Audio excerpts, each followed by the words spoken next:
Hello everyone. তো নিশ্চয়ই তোমরা সবাই ভালো আছো। তো আজকে আমরা আরেকটা গুরুত্বপূর্ণ ভিডিও নিয়ে আসছি, যেখানে আজকে আমরা আলোচনা করব আলোর আরেকটা প্রদর্শিত ধর্ম, যেটাকে আমরা বলছি আলোর প্রতিসরণ। তো ইতিপূর্বে আমরা বিভিন্ন আলোর দ্বারা প্রদর্শিত বিভিন্ন ধর্মগুলো আমরা আলোচনা করেছি, যেগুলোকে আমরা বলেছি যে কোনো কোনো ধর্মগুলোকে আলোর কণা ধর্ম দিয়ে ব্যাখ্যা করা যাচ্ছে, আবার কোনগুলোকে তার তরঙ্গ ধর্ম দিয়ে ব্যাখ্যা করা যাচ্ছে, আবার কখনো কণা এবং তরঙ্গ উভয় ধর্ম দিয়েও ব্যাখ্যা করা যাচ্ছে। তো বিভিন্ন বিজ্ঞানীরা যে তত্ত্বগুলো পর্যায়ক্রমে নিয়ে এসেছিলেন আমরা সেটাও জেনেছি। বিজ্ঞানী নিউটন সর্বপ্রথম তার কণিকা তত্ত্ব অর্থাৎ কর্পাসকুলার থিওরি দিয়ে তিনি আলোর ঘটনাগুলোকে ব্যাখ্যা করতে চেয়েছিলেন, সফল হয়েছিলেন। পরবর্তীকালে বিজ্ঞানী হাইজেন্স তিনি আবার তরঙ্গ তত্ত্ব দিয়েও কিন্তু কিছু ঘটনাকে ব্যাখ্যা করলেন, আবার কিছু ঘটনাগুলোকে ব্যাখ্যা করতে অক্ষম হবেন, বা যে পরবর্তীকালে বিভিন্ন ঘটনাগুলোকে তরঙ্গ তত্ত্ব দিয়ে ব্যাখ্যা করা যাবে না। তো এইভাবে পর্যায়ক্রমে বিভিন্ন সময়ে আলোর যে সম্পর্কের ধারণার বিবর্তন ঘটেছে সে বিষয়টা আমরা জেনেছি। তো আলোর প্রতিসরণ হচ্ছে এমন একটা ঘটনা যেটাকে প্রথম দিকে বিজ্ঞানী নিউটন যে কণিকা তত্ত্ব দিয়ে ব্যাখ্যা করতেও সক্ষম হয়েছিলেন, পরবর্তীকালে এটা হচ্ছে তরঙ্গ তত্ত্ব দিয়েও ব্যাখ্যা করা যাবে।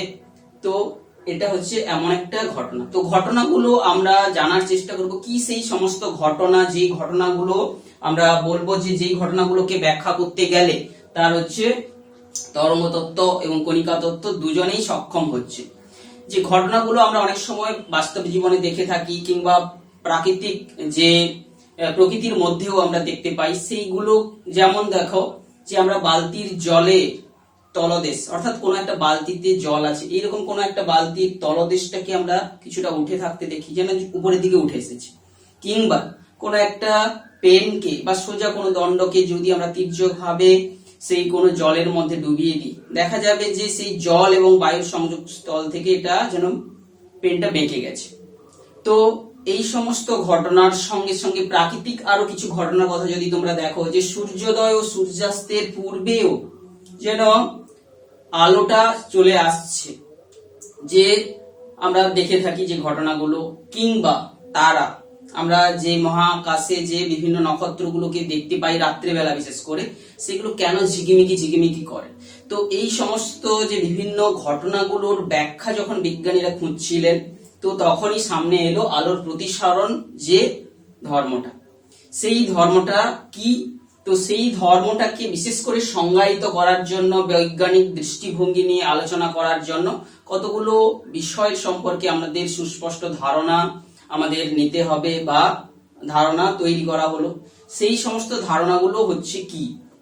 সেইগুলো হচ্ছে, দেখো তাহলে যে ঘটনাগুলোকে আমরা দেখতে পাচ্ছি ঘটছে বাস্তব জগতে কিংবা প্রকৃতির মধ্যে, সেই ঘটনাগুলোকে আমরা যদি আলোর রশ্মি চিত্র দিয়ে ব্যাখ্যা মানে ছবিটা অঙ্কন করি, তাহলে আমরা দেখতে পাচ্ছি যে আলোর যে গতিপথটা যেন বেঁকে যাচ্ছে।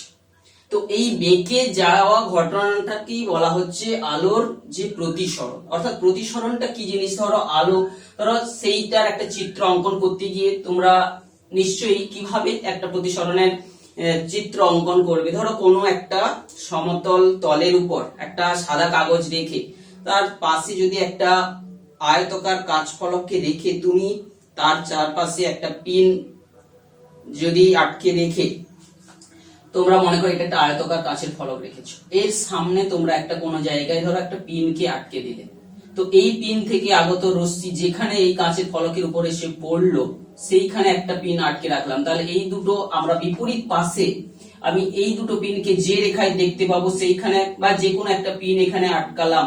তো এইখানে আমরা দেখতে পাবো যে আলোক রশ্মিটা এইটার সঙ্গে এটাকে এবারে অ্যালাইন করার চেষ্টা করব। এইভাবে করে করে আমরা সাদা কাগজের উপর পিনগুলো, আবার এই পিনটার সঙ্গে আরো একটা পিনকে অ্যালাইন করার চেষ্টা করলাম। তো এইভাবে আমি যদি ছবিটা একটা সাদা কাগজের উপর কি ঘটনাটা ঘটলো সেটা যদি অঙ্কিত করি, তাহলে মনে করো এটা আয়তকার কাঁচের ফলক এভাবে রেখেছি। তো এইখানে একটা পিন যে সেটা পড়ছে, এর বিন্দুটা এখানে পেলাম, এই এ বিন্দুটা মনে করো এটা পেলাম। এই দ্বিতীয় পিনটা যেটা সেটা পড়ছে, এটা মনে করো বি বিন্দু পেলাম। তাহলে এই এ বি হচ্ছে কাঁচের ফলকের উপর পড়া আপতিত রশ্মি। তো এই যে কাঁচের ফলক আর বায়ু, এটা কাঁচ মনে করো, কাঁচের ফলক আর বায়ুর এটা সংযোগ স্থল হচ্ছে।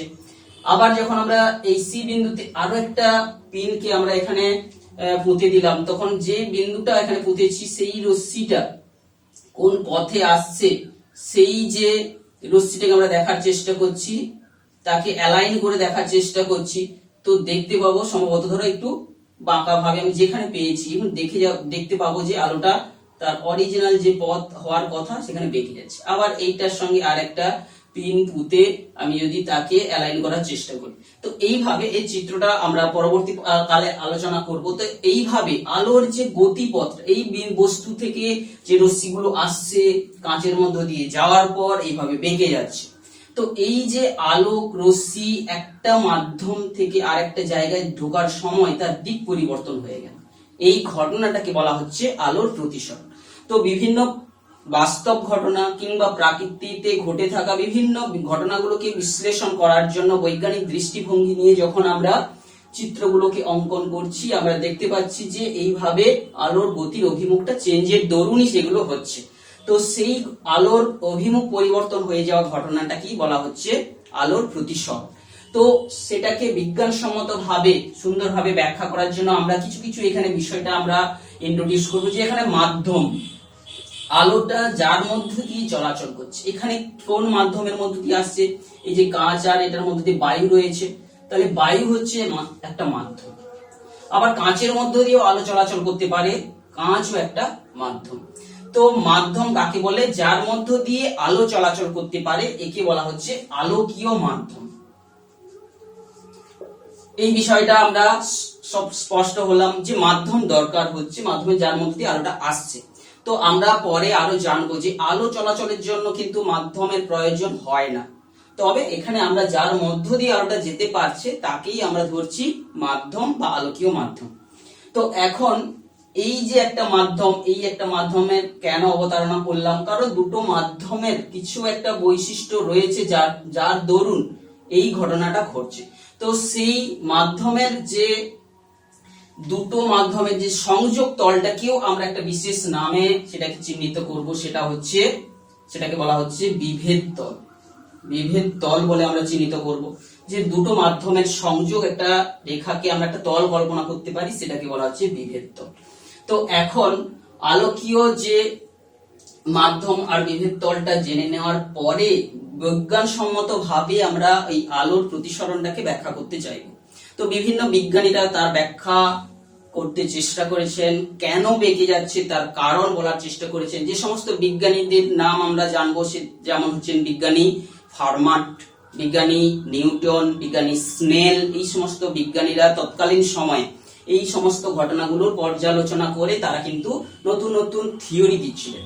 তো সেখানে আমরা এর পরে যেটা জানতে চাইবো বিজ্ঞানসম্মত ভাবে, যে তার কারণটা কি, এই আলোর এই গতিপথ বেঁকে যাওয়ার কারণটা কি। তাহলে সেই কারণটা বিজ্ঞানীরা বললেন কি, যে আলোর গতিবেগের তারতম্য। গতিবেগ, আলো যে মাধ্যম দিয়ে যাচ্ছিল, প্রথম যে মাধ্যমটা ছিল সেটা ছিল বায়ু, সেই মাধ্যমের মধ্য দিয়ে আলো একটা নির্দিষ্ট গতিতে যাচ্ছিল। এখন সঙ্গে সঙ্গে হঠাৎ করে যখন আলোক রশ্মি একটা তির্যক ভাবে এসে অন্য কোনো মাধ্যমের উপর পড়ে সেই মাধ্যমে যাতায়াত করার চেষ্টা করছে, সেই মাধ্যমে তার গতিবেগের হেরফের হচ্ছে, গতিবেগ কমছে বা বাড়ছে। সম্ভবত যদি এই গতিবেগ যদি হ্রাস হয়ে যায় তখন যে ঘটনা ঘটে, আবার গতিবেগ যদি বৃদ্ধি হয়ে যায় তখন তার গতির অভিমুখের পরিবর্তনটা আমরা বিভিন্ন প্রকারে হতে দেখব। তো প্রধান কারণ হচ্ছে ভিন্ন ভিন্ন মাধ্যমে আলোর গতিবেগের তারতম্যই হচ্ছে আলোর এই প্রতিসরণের যে মূল কারণ। তো এখন আলো কেন তার গতির অভিমুখ পরিবর্তন করবে?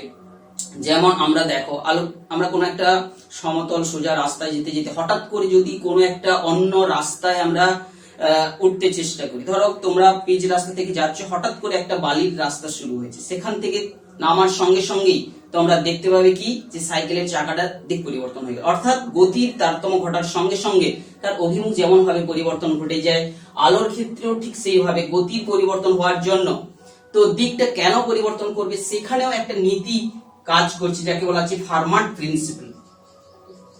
ফার্মাট নীতি, ফার্মাট প্রিন্সিপাল বলে আমরা যেটাকে জানি থাকি। অর্থাৎ আলো চাইবে সব সময় যে কম সময়ের মধ্যে কোনো একটা স্থানে পৌঁছাতে, কম সময়ের মধ্যে পৌঁছানোর চেষ্টা, অর্থাৎ প্রিন্সিপাল বলছে যে least time, principle of least time, কম সময়ের মধ্যে পৌঁছানোর জন্য আলো তার কোন দিকে দিয়ে গেলে সেই কম সময়ে পৌঁছাতে পারবে, সেটাই হচ্ছে সেই নীতির যার দ্বারা এটা কিন্তু ব্যাখ্যা করা সম্ভব। তাহলে এইভাবে আলোর প্রতিসরণটা বিষয়টা আমরা পর্যবেক্ষণ করে তাকে বিজ্ঞানসম্মত উপায়ে উপস্থাপন করার জন্য কতগুলো সংজ্ঞা সংজ্ঞায়িত করলাম। তার কারণ এখন আমরা খুঁজলাম, কারণটা হচ্ছে তার গতিবেগ সম্পর্কিত।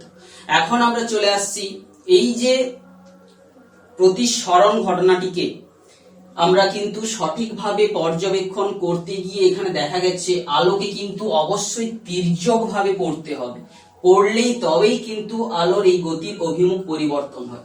তাহলে আলোর প্রতিসরণটা ঘটবে যখন আলোটা হচ্ছে আলোর তির্যক আপতন হবে কোন একটা মাধ্যমে, অবলিক ইনসিডেন্স যাকে বলে, অর্থাৎ কোন একটা মাধ্যমের উপর যখন তির্যক ভাবে পড়বে তখনই কিন্তু এই বিষয়টা ঘটবে। যদি আলোক রশ্মি কোনো একটা বিন্দু থেকে আমি সোজা ভাবে ওই মাধ্যমের উপরে সে পড়লো, দেখবো যে তার কোনো কিন্তু অভিমুখের পরিবর্তন হয় না এবং সোজা পথে সে কিন্তু বেরিয়ে যায়। তো আলো প্রতিসরণ ঘটনাটার মূল শর্ত হতে হবে আলোক রশ্মি তির্যক ভাবে কোনো মাধ্যমের উপর এসে পড়তে হবে। তো সে যাক, এরপরে এই প্রতিসরণটা নিয়ে বিভিন্ন বিজ্ঞানীদের মধ্যে তাকে সুসংবদ্ধভাবে তাকে সূত্রের আকারে প্রকাশ করার চেষ্টা করতে গিয়ে তো বিভিন্ন এখানে আমরা প্রতিসরণ সম্পর্কিত যে সূত্রগুলোকে আমরা জানব। প্রতিসরণ সম্পর্কিত যে সূত্র, অর্থাৎ বিজ্ঞানসম্মত ভাবে তাকে আলোচনা করে যে সমস্ত তথ্যগুলো পাওয়া যাচ্ছে সেইগুলোকে লিপিবদ্ধ করা হয়েছে, যেটা সেটাই হচ্ছে তার সূত্র। প্রথম সূত্র কি আমরা জানলাম যে আলোর প্রতিসরণটা হবে, ধর আলো এক মাধ্যম থেকে এসে তির্যক ভাবে এক নম্বর মাধ্যম থেকে দ্বিতীয় নম্বর মাধ্যমে এসে পড়েছে এই বিন্দুতে। তাহলে এ একটা, এ বি একটা, বি হচ্ছে আপতন বিন্দু। এই দুই মাধ্যমের ধরো এটাকে বলছি এক্স ওয়াই, এটা একটা বিভেদ তল, এই উপরের একটা মাধ্যম নিচের একটা মাধ্যম। এই বিভেদ আপতন বিন্দুতে একটা অভিলম্ব আমরা অঙ্কন করলাম এবং দেখলাম আলোর গতির অভিমুখ পরিবর্তন হচ্ছে। এখন এই গতির অভিমুখ পরিবর্তনটা এই অভিলম্বের দিকেও বেঁকে আসতে পারে কিংবা অভিলম্ব থেকে দূরের দিকেও সরে যেতে পারে। ধরো এক নম্বর বা এ বরাবরও হতে পারে, আলো রশ্মিটা বেঁকে এই দিক বরাবর যেতে পারে, বি বরাবরও হতে পারে, এই দুটো ঘটনা ঘটতে পারে। তো তো সেই ঘটনাগুলোকে পর্যালোচনা করে যে সূত্রগুলো তৈরি হচ্ছিল সেই সূত্রের মধ্যে প্রথম সূত্র কি বলছে যে আপতিত আলোক রশ্মি প্রতিসৃত আলোক রশ্মি, যেই রশ্মিটা মাধ্যমে প্রতিসরণ ঘটছে সেইটাকে বলা হচ্ছে প্রতিসৃত রশ্মি। আপতিত রশ্মি, প্রতিসৃত রশ্মি এবং এই আপতন বিন্দুতে যে অঙ্কিত অভিলম্ব আমরা এঁকেছি এটা একই সমতলে থাকবে। প্রথম সূত্র হচ্ছে বলছে এটা সবটাই একটা তলে ঘটবে, যেমন এই বোর্ডের তলেই ঘটনাটা ঘটবে, কোন একটা আলোক রশ্মি এই দিক থেকে এসে বেঁকে বোর্ডের ছেড়ে বেরিয়ে যাবে না। ঠিক সেরকম দ্বিতীয় আর একটা সূত্র যেটাকে আমরা জানি যে স্নেলের সূত্র বলে, স্নেলের সূত্র, অর্থাৎ প্রতিসরণ ঘটনাকে বিজ্ঞানসম্মত ভাবে আলোচনা করতে গিয়ে বিজ্ঞানী স্নেল দেখলেন কি যে আপতিত যে রশ্মিটা পড়ছে এবং অভিলম্বের সঙ্গে যে কোণ করছে সেটাকে যদি আপতন কোণ বলা হয় এবং প্রতিসৃত রশ্মি যেটা অভিলম্বের সঙ্গে যে কোণ করছে তাকে যদি প্রতিসরণ কোণ বলা হয়, দেখা যাচ্ছে যে তাদের আপতন কোণ তার সাইন এবং প্রতিসরণ কোণের যে সাইন তার যে অনুপাতটা এটা একটু ধ্রুবক হচ্ছে এবং দুটো নির্দিষ্ট মাধ্যমের ক্ষেত্রে একটা নির্দিষ্ট বর্ণের আলোক রশ্মির ক্ষেত্রে এটা ধ্রুবক থাকে। অর্থাৎ দুটো নির্দিষ্ট মাধ্যম, এই যে এক নম্বর দু নম্বর একটা যদি বায়ু আর একটা ধরে মনে করো জল, সেই দুটো নির্দিষ্ট মাধ্যম এবং একটা নির্দিষ্ট বর্ণের আলোক রশ্মি নিয়ে করলে এই যে মানগুলো বিভিন্ন কোণে যদি আমি ফেলাই আরটা এমন ভাবে পরিবর্তিত হবে যাতে করে এটা ধ্রুবক থাকবে। তাহলে এখানে ধ্রুবকটা কোন কোন শর্ত না, দুটি নির্দিষ্ট মাধ্যম, দুটো নির্দিষ্ট মাধ্যম এবং একটি নির্দিষ্ট রশ্মি বা নির্দিষ্ট রশ্মি আমরা বলতে পারি যে আলোর রশ্মিগুলোকে আমরা জানি তরঙ্গের দৈর্ঘ্যের উপর ভিত্তি করে ভাগ করা হয়ে থাকে। একটা নির্দিষ্ট বর্ণের রশ্মি, বর্ণের অর্থাৎ বিভিন্ন নির্দিষ্ট তরঙ্গ দৈর্ঘ্যের একটা রশ্মি, তার উপর নির্ভর করে এই ধ্রুবকটা। তো এই যে ধ্রুবকটাকে বিজ্ঞানী স্নেল তিনি মিউ অক্ষর দ্বারা প্রকাশিত করেন। এই যে সূত্রটাকে বলা হচ্ছে স্নেলের সূত্র, এবং এই যে ধ্রুবকটাকে বলা হচ্ছে প্রতিসরাঙ্ক। তাহলে প্রতিসরাঙ্ক হচ্ছে একটা সংখ্যা যেটা হচ্ছে দুটো নির্দিষ্ট মাধ্যমের ক্ষেত্রে আলোর প্রতিসরণ ঘটনাকে এই সংখ্যাটি দিয়ে ব্যাখ্যা করেছে। অর্থাৎ বর্তমানে আমরা দেখতে পাচ্ছি যে প্রতিসরণ ঘটনাটিকে বিজ্ঞানের ভাষায় অর্থাৎ গাণিতিক ভাষায় আমরা লেখা শুরু করলাম। এখন এই প্রতিসরাঙ্কটাকে আমরা দেখতে পাচ্ছি যে আলোর বিভিন্ন ভাবে এটা বলতে পারছি, যেমন মাধ্যম দ্বয়ের উপর নির্ভর করে, আলোক রশ্মির উপর নির্ভর করে। তো এই দেখা গেছে যে মাধ্যমটা যদি সামনে প্রথম মাধ্যম যে মাধ্যম থেকে আলোটা এসে পড়ছে সেই মাধ্যমটা যদি শূন্য মাধ্যম থেকে আলো একটা রশ্মি দ্বিতীয় মাধ্যমে প্রবেশ করে, তো সেই প্রথম মাধ্যম সাপেক্ষে দ্বিতীয় মাধ্যমের প্রতিসরাঙ্কটাকে তখন আমরা বলছি যে এটা পরম প্রতিসরাঙ্ক। তো প্রতিসরাঙ্ক যেহেতু দেখতে পাচ্ছ দুটো নির্দিষ্ট মাধ্যমের ক্ষেত্রে প্রযোজ্য হয়ে থাকে, দুটো মাধ্যম চেঞ্জ করলে এই মাধ্যমগুলো 1 নম্বর এবং 2 নম্বর মাধ্যম চেঞ্জ করলে কিন্তু প্রতিসরাঙ্কের মান চেঞ্জ হবে। তো প্রতিসরাঙ্ক বিষয়টা কিন্তু মাধ্যম নির্ভর। তো 1 নম্বর মাধ্যমটাকে আমি যদি পুরোপুরি শূন্য মাধ্যম করে দিই আর অন্য একটা মাধ্যম রেখে থাকি, আলোক রশ্মি যদি শূন্য মাধ্যম থেকে এসে দ্বিতীয় নম্বর মাধ্যমে পড়ে, তখন সেই যে প্রতিসরাঙ্কটা আমরা মানটা পেয়ে থাকি তাকে বলা হচ্ছে পরম প্রতিসরাঙ্ক। বোঝা গেল? এখন যদি কোনো একটা মাধ্যম কি বলছি মাধ্যম 1 এবং মাধ্যম 2, তখন আলোক রশ্মি যেই মাধ্যমে প্রবেশ করছে সেই মাধ্যমের প্রতিসরাঙ্ক কার সাপেক্ষে 1 নম্বরের সাপেক্ষে 2 নম্বরের প্রতিসরাঙ্ক, কিংবা কখনো তোমরা এটাকে μ2 উইথ রেসপেক্ট টু 1 এইভাবেও লেখা থাকতে পারে। অর্থাৎ 1 নম্বর থেকে 2 নম্বরে আলোক রশ্মি প্রবেশ করছে এবং ওটা 2 নম্বর মাধ্যমেরই প্রতিসরাঙ্ক। এই প্রতিসরাঙ্কটাকে আমরা বলতে পারি যে সাইন আই বাই সাইন আর। তো এই যে প্রতিসরাঙ্কটা একটা মাধ্যমের সাপেক্ষে আরেকটা মাধ্যমের প্রতিসরাঙ্ক, এটাকে আমরা বলছি যে তার আপেক্ষিক প্রতিসরাঙ্ক। অর্থাৎ শূন্য মাধ্যম যখন 1 নম্বরটা হয়ে যাবে, 1 নম্বরটা যখন শূন্য মাধ্যম ছিল সেটা তখন আমরা বলছি পরম প্রতিসরাঙ্ক। এখানে 1 নম্বর মাধ্যমটা শূন্য মাধ্যম নয়, তখন সেটাকে বলা হচ্ছে আপেক্ষিক প্রতিসরাঙ্ক। তো এখন আলো আমরা একটা জিনিস জানবো যে আলো রশ্মি তার কিন্তু প্রত্যাবর্তন নীতি মেনে চলে। প্রত্যাবর্তন নীতিটা আমরা জেনেছি যে আলোকে এক দিক থেকে পাঠালে অন্যদিকে এসে যখন পৌঁছে যায়, ঠিক একই রকম বিপরীত দিক থেকে যদি তাকে চালনা করা হয় সে কিন্তু আবার প্রথম স্থানে পৌঁছে যাবে। তো এই প্রত্যাবর্তন নীতিটাকে কাজে লাগিয়ে আমরা যদি দেখি, বিপরীত দিক থেকে আমি যদি লিখি মিউ 1 নম্বরের মাধ্যমে আলো প্রবেশ করছে, যে মাধ্যমে আলো প্রবেশ করবে এই দিক থেকে যদি যাতায়াত করে এই মাধ্যমে প্রবেশ করবে, তাহলে μ1 কার সাপেক্ষে 2 এর সাপেক্ষে, কিংবা আমি লিখতে পারি μ1 2। এইটা সমান তখন কি হবে, এই সাইন আর বাই যে কোনটাকে এখানে আর দিয়েছি সেটাই রাখছি, সাইন আর বাই সাইন আই। তো এখন এই দুটো সমীকরণকে তোমরা যদি গুণ করে দাও তাহলে অর্থাৎ প্রত্যাবর্তন নীতিকে আমরা কাজে লাগিয়ে এটা বের করেছি, তাহলে দেখবে যে μ1 2 সমান মিউ দুজনকে যদি গুণ করে দাও μ1 2 এটা দুটো গুণ করো, দেখবে আই আই নিচে উপর নিচে আছে কাটাকাটি হয়ে 1 হয়ে যাবে। অর্থাৎ আমরা বলতে পারছি μ1 2 সমান 1 বাই μ2 1। দেখতে পাচ্ছ? তো এইভাবে দুটো মাধ্যমের সাপেক্ষে যখন কোনো মাধ্যমের প্রতিসরাঙ্ক বা যে ধ্রুবকটা দেখা যাচ্ছে যে অপরটার সাপেক্ষে তার অনন্যক হয়ে দাঁড়াবে। তো আমরা এই সূত্রটাকে বিভিন্ন সময় গাণিতিক সমীকরণগুলো সমাধান করার ক্ষেত্রে এটার প্রয়োগ হয়ে থাকবে। তো এইটাই হচ্ছে পরম প্রতিসরাঙ্ক, আপেক্ষিক প্রতিসরাঙ্কের মূল যে বিষয়গুলো। এখন বা আপেক্ষিক প্রতিসরাঙ্ককে যদি আমি পরম প্রতিসরাঙ্কের আকারে প্রকাশ করতে চাই, সেটার তার যে সম্পর্কটা কি হবে।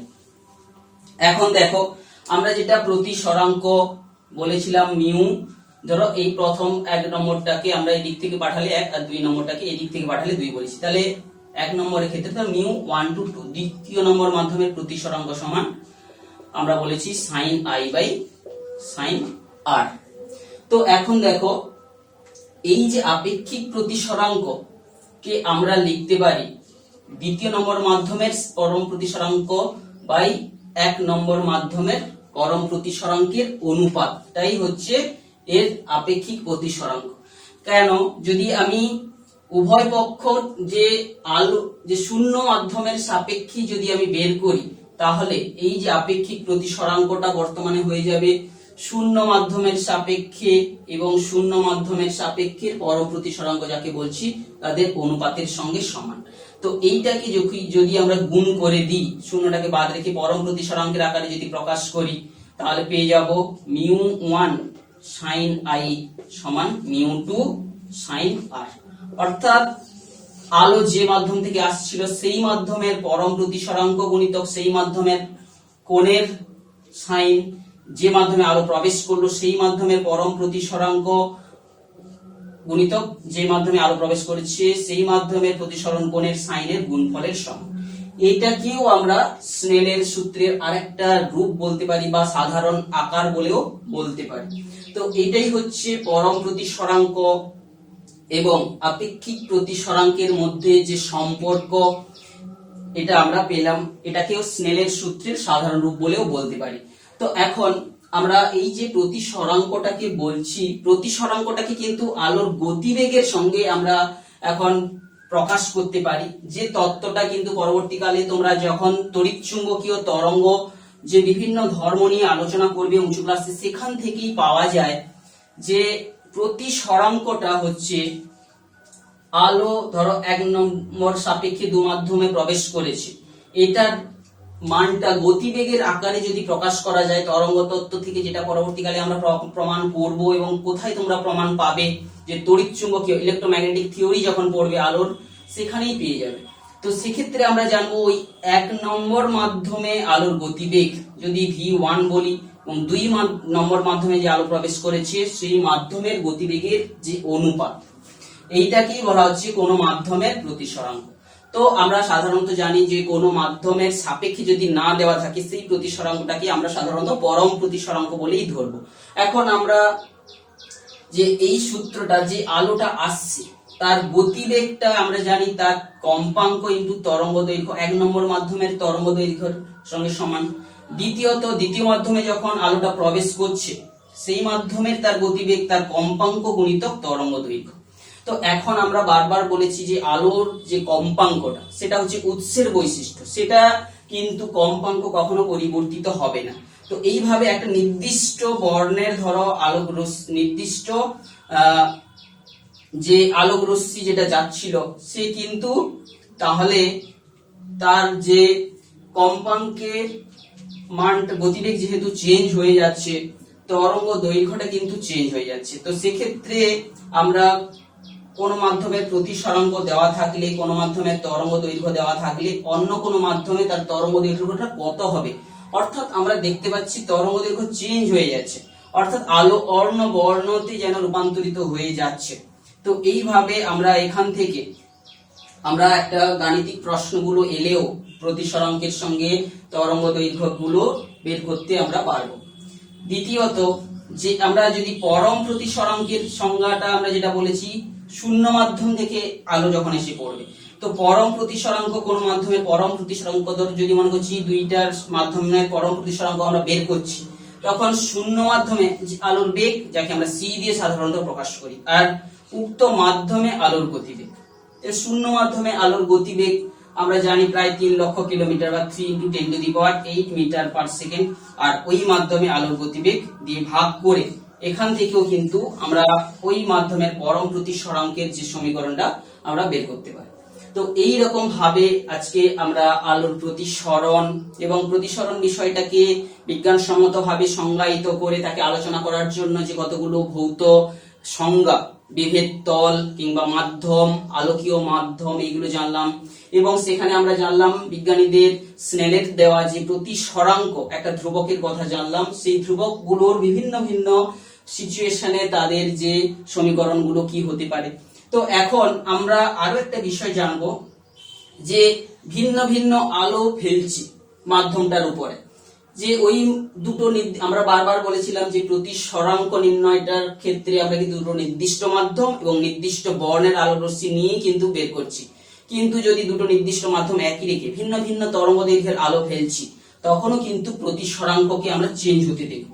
সেখানে আমরা পাবো যে তরঙ্গ দৈর্ঘ্যের সঙ্গে এইরকম ভাবে একটা সম্পর্ক আমরা বিজ্ঞানীদের দ্বারা যে আবিষ্কৃত বিজ্ঞানী কচি ইকুয়েশন, বিজ্ঞানী কচি তিনি যেটা তরঙ্গ তত্ত্বকে অ্যাপ্লাই করে এই সূত্রটাতে উপনীত হয়েছিলেন, সেখানে আমরা যেটা দেখতে পাবো যে প্রতিসরাঙ্ক এর মানটা তরঙ্গ দৈর্ঘ্যের সঙ্গে এই রকম ভাবে সম্পর্কযুক্ত। অর্থাৎ দেখতে পাচ্ছ ব্যস্তানুপাতিক সম্পর্কতে পরিবর্তিত হচ্ছে। তরঙ্গ দৈর্ঘ্যের যত মান বাড়বে প্রতিসরাঙ্ক তত কিন্তু কমবে।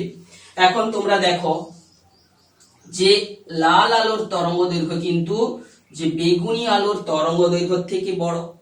তাহলে লালের তরঙ্গ দৈর্ঘ্য যদি বড় হয়ে যায়, তাহলে লালের ক্ষেত্রে লালের ক্ষেত্রে যে প্রতিসরাঙ্কের মানটা কি হবে, কমে যাবে। কার ক্ষেত্রে বেশি হবে, মিউ ভায়োলেট। অর্থাৎ বেগুনি বর্ণের তরঙ্গ দৈর্ঘ্য যেহেতু বেশি, তাহলে এর মিউ এর মানটা কিন্তু বেগুনি বর্ণের তরঙ্গ দৈর্ঘ্য যেহেতু ছোট হচ্ছে, আমরা জানি যেটা 380 ন্যানোমিটারের কাছাকাছি হয়ে থাকে, তো সেই অনুযায়ী দেখতে পাবে যে লাল বর্ণের তুলনায় বেগুনি বর্ণের আলোটা কিন্তু কোনো দুটো মাধ্যমের ক্ষেত্রে বেশি সে বিচ্যুত হবে। তো এই যে পরম প্রতিসরাঙ্কর আকারে আমি প্রকাশ করেছিলাম, তো এখানে আমরা একটা আরো দুটো বিষয়গুলো স্পষ্ট হওয়ার জন্য আমরা জানছি যে ঘনত্বের সঙ্গে যে আলোকীয় ঘনমাধ্যম বা মাধ্যমের যে আলোকীয় প্রপার্টিটা কিন্তু যে দুটো ভিন্ন বিষয়, সেটা আমরা একটা তথ্য থেকে পরিষ্কার হয়ে যাব। যেমন আমাদের এখানে আমরা একটা তথ্য তুলে রেখেছি, বিভিন্ন মাধ্যমের যে পরম প্রতিসরাঙ্কের মানগুলো আমরা একটা তুলে রেখেছি, এটা বইতে তোমরা পেয়ে যাবে। যেমন বায়ুর পরম প্রতিসরাঙ্ক 1.0003, বরফের 1.31, জলের 1.33, অ্যালকোহল তার প্রতিসরাঙ্ক হচ্ছে পরম প্রতিসরাঙ্ক 1.36, কেরোসিনের হচ্ছে 1.44, গলিত কোয়ার্জ যে ক্রিস্টাল আকারে থাকে তাকে গলিত করে নিলে সেখানে আমরা পাই 1.46, তারপিন তেলের 1.47, বেনজিনের 1.50, ক্রাউন কাঁচের 1.52, Canada balsam 1.53, rock salt 1.54, carbon disulphide 1.63, flint কাঁচ 1.65, সঙ্গে সঙ্গে রুবি কাঁচের 1.71, সাফারি কাঁচের সাফরি যে 1.77 আর হীরক 2.42। দেখতে পাচ্ছ হীরকের প্রতিসরাঙ্ক সবচেয়ে বেশি। তো তার ইফেক্টটাও আমরা জানি যে হীরকের সেই প্রতিসরাঙ্ক বেশি হওয়ার দরুন পরবর্তীতে আমরা যেগুলো পড়েছি যে প্রতিসরণ সম্পর্কিত যে আভ্যন্তরীণ পূর্ণ প্রতিফলন বেশি হয়ে গিয়ে তার ক্ষেত্রে আলোর দ্যুতি দেখা যাচ্ছে। তো এই ক্ষেত্রে দেখো তোমরা তো সাধারণত জানো যে ধরো কেরোসিন তেলটার ঘনত্ব আর জলের ঘনত্বের মধ্যে কার ঘনত্ব বেশি, জলের ঘনত্ব বেশি, কিন্তু প্রতিসরাঙ্ক বের করতে গিয়ে দেখা যাচ্ছে যে কেরোসিনের প্রতিসরাঙ্কটা বেশি। অর্থাৎ আলোর সাপেক্ষে কিন্তু কেরোসিন হয়ে দাঁড়াচ্ছে ঘনকীয় আলোকীয় ঘনমাধ্যম। অর্থাৎ বলতে চাইছি যে ঘনত্বের সঙ্গে আলোকীয় ঘনমাধ্যমের কোনো ডাইরেক্ট রিলেশন নেই, তো এটা হচ্ছে সম্পূর্ণ আলাদা বিষয়। তো এইভাবে পরম প্রতিসরাঙ্কের বিভিন্ন সংজ্ঞাগুলো আমরা জানলাম আজকের ক্লাসে। তো প্রতিসরণ সম্পর্কিত প্রাথমিক ঘটনাগুলো আমরা জানছি।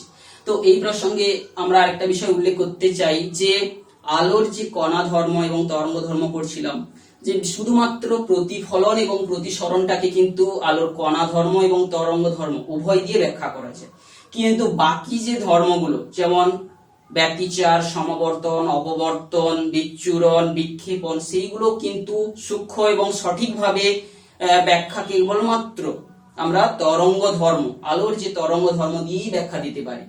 না হলে কিন্তু সেখানে সেই জন্য আলোর আমরা দ্বৈত চরিত্র আবার দেখতে পেয়ে থাকি, সেই জন্য ডুয়েল নেচার অফ লাইট থাকে বলে আমরা বলেছি। তো এইভাবে আজকের ক্লাসে আমরা প্রতিসরণ সম্পর্কিত প্রাথমিক ঘটনাগুলো আলোচনা করলাম। এর পরবর্তী ক্লাসে বিভিন্ন আলোকীয় মাধ্যমের মধ্য দিয়ে আলোর প্রতিসরণটা আমরা আলোচনা করব, বিশেষ করে যে আয়তকার কাঁচ ফলকের মধ্য দিয়ে আলোর প্রতিসরণ এবং প্রিজমের মধ্য দিয়ে আলোর প্রতিসরণ, এই বিষয়টা আমরা পরবর্তী 9 নম্বর ক্লাসে সেটা আলোচনাটা করব।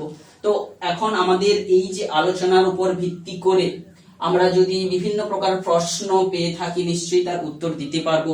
তো কিছু কিছু প্রশ্ন যেগুলো আরো পড়ে, যেগুলো আমাদের অনেক সময় পড়ে যে প্রতিসরণের সূত্র থেকে প্রতিফলনের সূত্রের প্রমাণটা করো। তো সেই কিছু প্রশ্নাবলীর আলোচনাটা আমরা এখানে করছি, যেগুলা থেকে তোমাদের বিষয়টা আরো পরিষ্কার হবে। যে অনেক সময় বলে কি বিভিন্ন প্রশ্নাবলীর আলোচনা, যেমন কি বলে যে প্রতিসরণের সূত্র থেকে প্রতিফলনের সূত্রের প্রমাণ দাও। তো প্রতিসরণ সূত্রের যে সাধারণ রূপ বা আমরা যেটা পড়লাম μ1 sin i সমান μ2 sin r, অর্থাৎ যেটা আমরা μ1 2 সমান পড়েছিলাম sin i by sin r, এটাই ছিল প্রতিসরণের সূত্র থেকে আমরা এটা পেয়েছিলাম স্নেলের সূত্র থেকে। তো এখন আলোকরশ্মি প্রতিফলন কখন হবে? যদি আলো এক মাধ্যম থেকে ঘুরে আবার প্রথম মাধ্যমেই ঘুরে চলে যায়, তখনই হয় আলোর প্রতিফলন। তো সেক্ষেত্রে প্রতিফলনের ক্ষেত্রে কি হয়? প্রতিফলনের ক্ষেত্রে আমরা জানি μ1 আর μ2 একই হয়ে যায়, তখন আমরা সূত্রটা পেয়ে যাই যে sin i সমান sin r, অর্থাৎ সেই মাধ্যমে যখন ফিরে যাচ্ছে তখন সেই যে প্রতিসরণ কোণ না বলে তখন আমরা এটাকে বলছি প্রতিফলন কোণ। অর্থাৎ আপতন কোণের সাইন এবং প্রতিফলন কোণের সাইন সমান হবে, অর্থাৎ আপতন কোণ সমান হয়ে যাচ্ছে প্রতিফলন কোণ। তো এইভাবে একটা ছোট্ট প্রশ্ন তোমাদের সাধারণত পরীক্ষায়ও আসতে দেখা যায়, সেটা নিশ্চয়ই তোমরা প্রমাণ পাবে। এছাড়া আলোর প্রতিসরাঙ্ক সম্পর্কিত যে সংজ্ঞা বা সূত্রগুলো আমরা পেয়েছিলাম, যে মিউ সমান সি বাই ভি কিংবা মিউ সমান v1 বাই v2, এই সমীকরণগুলোর প্রয়োগ করে কিন্তু আমরা বিভিন্ন গাণিতিক সমাধানগুলো করব। তোমরা সেই সমস্ত প্রশ্নগুলোকে খুঁজে উত্তর করার চেষ্টা করো। তো এই বিষয়বস্তুটা আজকের আলোচনার এখানেই শেষ করলাম।